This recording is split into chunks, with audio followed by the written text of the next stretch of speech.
ಶುಭೋದಯ, ನಮಸ್ಕಾರ. Welcome to Yoyo Kannada. ಬನ್ನೀಗ ನೋಡೋಣ ಹವಾಮಾನದ ವರದಿ. ಕರ್ನಾಟಕದಲ್ಲಿ ಮುಂಗಾರು ಮಳೆ ಮತ್ತೆ ತೀವ್ರಗೊಂಡಿದ್ದು ಮುಂದಿನ 2 ದಿನಗಳ ಕಾಲ ರಾಜ್ಯದ ವಿವಿಧ ಭಾಗಗಳಲ್ಲಿ ಧಾರಾಕಾರವಾಗಿ ಮಳೆ ಸುರಿಯುವ ಸಾಧ್ಯತೆಗಳಿವೆ. ಭಾರತೀಯ ಹವಾಮಾನ ಇಲಾಖೆ ಮುನ್ಸೂಚನೆ ಪ್ರಕಾರ ಬೆಂಗಳೂರು, ಕರಾವಳಿ ಜಿಲ್ಲೆಗಳು ಮತ್ತು ಒಳನಾಡಿನ ಹಲವು ಜಿಲ್ಲೆಗಳಲ್ಲಿ ಭಾರಿ ಮಳೆಯಾಗುವ ಸಂಭವ ಇದ್ದು, ಈ ಹಿನ್ನೆಲೆಯಲ್ಲಿ ಎಚ್ಚರಿಕೆಯ ಸೂಚನೆಯನ್ನು ನೀಡಲಾಗಿದೆ. ಬೆಂಗಳೂರು ನಗರ ಮತ್ತು ಸುತ್ತಮುತ್ತಲಿನ ಪ್ರದೇಶಗಳಲ್ಲಿ ಮುಂದಿನ 24 ಗಂಟೆಗಳ ಕಾಲ ಮೋಡ ಕವಿದ ವಾತಾವರಣ ಇರಲಿದ್ದು, ಹಗುರದಿಂದ ಮಧ್ಯಮ ಮಳೆಯೊಂದಿಗೆ ಗುಡುಗು ಸಹಿತ ಮಳೆಯಾಗುವ ಸಾಧ್ಯತೆಗಳಿವೆ. ಈ ಕಾರಣದಿಂದ ನಗರದಲ್ಲಿ ಜನರು ಮುಂಜಾಗ್ರತಾ ವಹಿಸುವಂತೆ ಸೂಚನೆ ನೀಡಲಾಗಿದೆ. ಕರಾವಳಿಯ ದಕ್ಷಿಣ ಕನ್ನಡ, ಉಡುಪಿ ಮತ್ತು ಉತ್ತರ ಕನ್ನಡ ಜಿಲ್ಲೆಗಳಲ್ಲಿ ಹಗುರದಿಂದ ಸಾಧಾರಣ ಮಳೆಯಾಗುವ ನಿರೀಕ್ಷೆ ಇದೆ.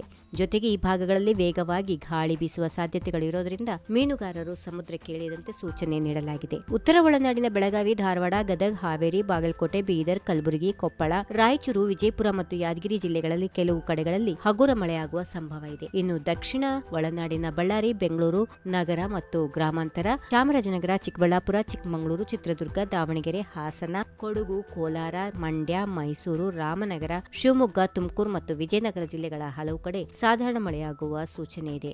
ದಕ್ಷಿಣ ಭಾರತದ ರಾಜ್ಯಗಳಾದ ಕರ್ನಾಟಕ, ತಮಿಳುನಾಡು, ಆಂಧ್ರಪ್ರದೇಶ, ತಮಿಳುನಾಡು, ತೆಲಂಗಾಣ, ಕೇರಳ ಮತ್ತು ಪುದುಚೇರಿ ಮುಂಗಾರು ಮಳೆ ತೀವ್ರಗೊಂಡಿದ್ದು, ಭಾರತೀಯ ಹವಾಮಾನ ಇಲಾಖೆ ಮುಂದಿನ ಕೆಲವು ದಿನಗಳ ಕಾಲ ವಿವಿಧ ರಾಜ್ಯಗಳಲ್ಲಿ ಭಾರೀ ಮಳೆಯ ಮುನ್ಸೂಚನೆಯನ್ನು ನೀಡಿದೆ. ಈ ರಾಜ್ಯಗಳ ವಿವಿಧ ಭಾಗಗಳಲ್ಲಿ ಹಗುರದಿಂದ ಮಳೆಯಾಗುವ ಸಾಧ್ಯತೆಗಳಿವೆ. ಈ ವಿಡಿಯೋ ನಿಮಗೆ ಇಷ್ಟವಾದಲ್ಲಿ ಲೈಕ್ ಮಾಡಿ, ಶೇರ್ ಮಾಡಿ, ಸಬ್ಸ್ಕ್ರೈಬ್ ಮಾಡಿ.